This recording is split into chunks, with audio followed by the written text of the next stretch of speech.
You're listening to the Dibbly Dobbly Podcast. Remember to like, share, comment, subscribe, and click the bell to make sure you get the latest episodes of the podcast.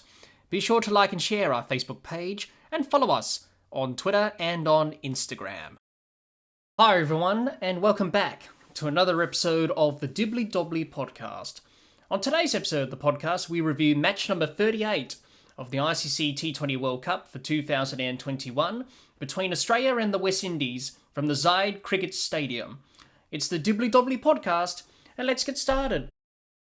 Let's have a look at the match summary from game number 38 of the ICC T20 World Cup between Australia and the West Indies from the Zayed Cricket Stadium. The West Indies batted first and made 7 for 157 from their 20 overs. Pollard top scored with 44.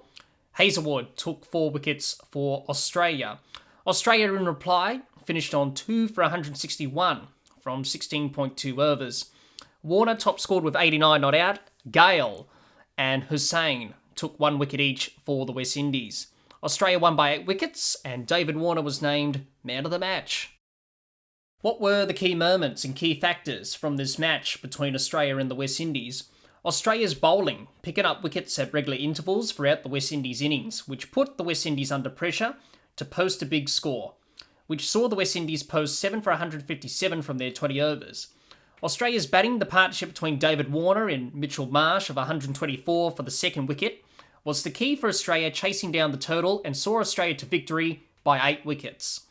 Those were the key moments and key factors from this match between Australia and the West Indies. Let's have a look at both teams' performances in this match with both bat and ball. We'll start with Australia and their batsmen. Warner, 89 not out. Finch, 9. Mitchell Marsh, 53. And Maxwell, 0 not out. That's how the Australian batsmen performed in this match against the West Indies. Australia's batting was dominant in this match. It was a dominant batting display from Australia. Great signs from Australia that David Warner is back to his best. He looked like the Warner of old. He was hitting the ball well, running hard between the wickets, having that positive intent that we associate with David Warner. So great signs that David Warner's starting to get back to his old self, starting to get back into some form. And hopefully for Australia, now they've qualified for the semi-finals, hopefully David Warner can continue this great run of form that he's now coming back to in that semi-final match for Australia, and hopefully for the final if Australia do make it to the final of this T20 World Cup. But it's great signs that he's back to his best in scoring runs that we know David Warner can do. Mitchell Marsh impressed in this game as well. I like Mitchell Marsh's innings. He played well for his 53. He's a really good fit at number 3 for Australia. I don't know why Australia dropped him in the game against England. I know we dropped him because we wanted the extra bowling option with Agar, but Mitchell Marsh can be that extra bowling option. Obviously, he does bowl and bat as well. So we can have him in the side as that batsman and bowler if required to get some overs out of him. In this match against the West Indies, we did get some overs out of him.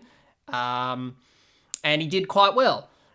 He also did well with the bat as well. So I like Mitchell Marsh at number 3 in this Australian T20 side. He's a very good batsman. He's got the talent there, Mitchell Marsh. And for him, it's great to see him scoring runs. The partnership between Warner and Marsh of 124 for the second wicket pretty much helped Australia win this match.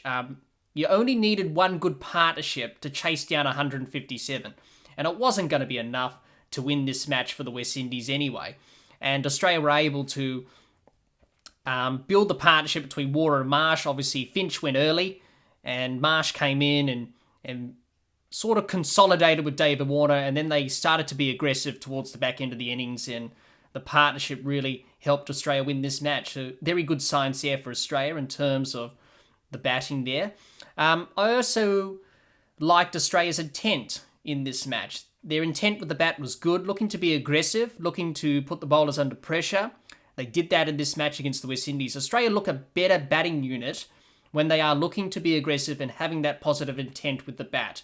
And that's what you need in T20 cricket. You need to have that positive intent and look to be aggressive. And that was great from Australia in this match. Good signs that Australia backed up their good batting performance against Bangladesh into this match against the West Indies. That's been a problem for Australia in T20 cricket, is that consistency. backing up good performances. And that's a good sign that Australia backed up their good batting performance against Bangladesh into this match against the West Indies. So that's great signs for Australia, that they've got the consistency right there. Overall, a good batting performance from Australia. Great signs for them. The batting is firing and scoring runs. Let's have a look at the bowlers and talk about their performance in this match.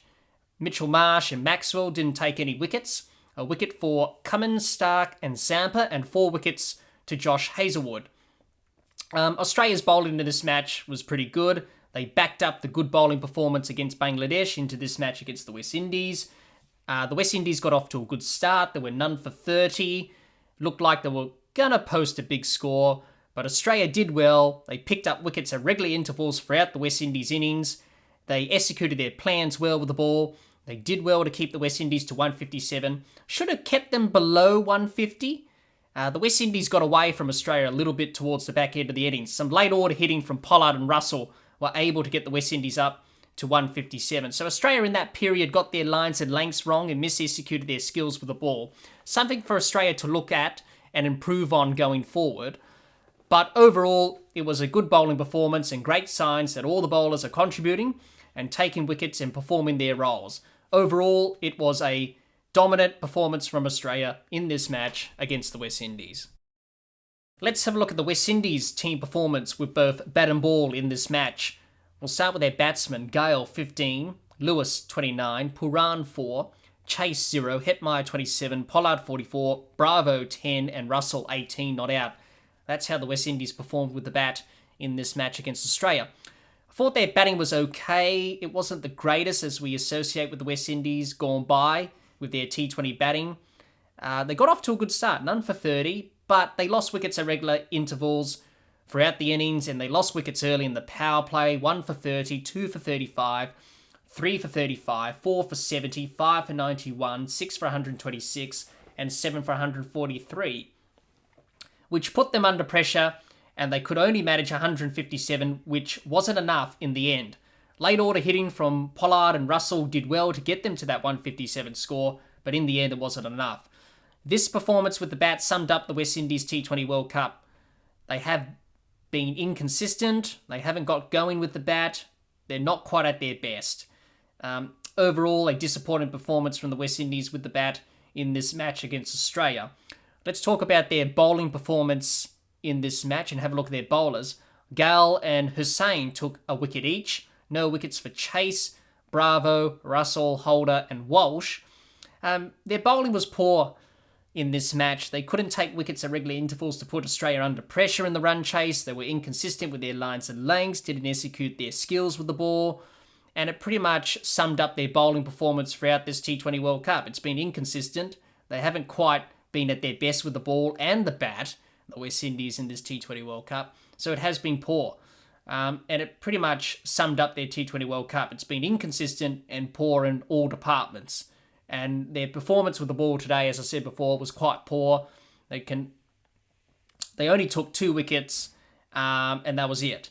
They couldn't put the pressure under Australia in the run chase. So overall, a disappointing performance with the ball from the West Indies in this match. Overall, a disappointing performance from the West Indies to end their T20 World Cup campaign.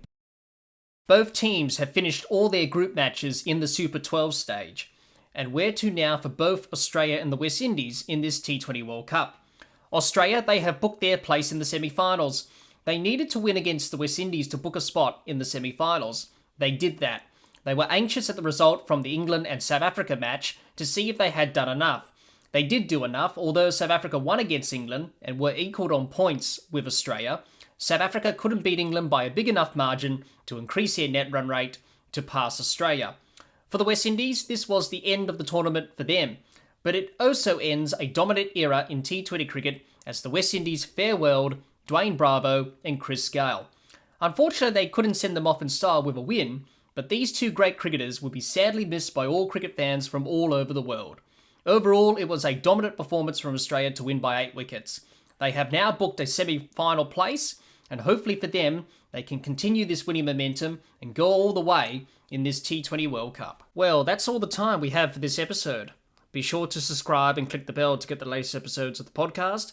and like and share our Facebook page, and follow us on Twitter and on Instagram. Until next time, keep safe, and bye for now.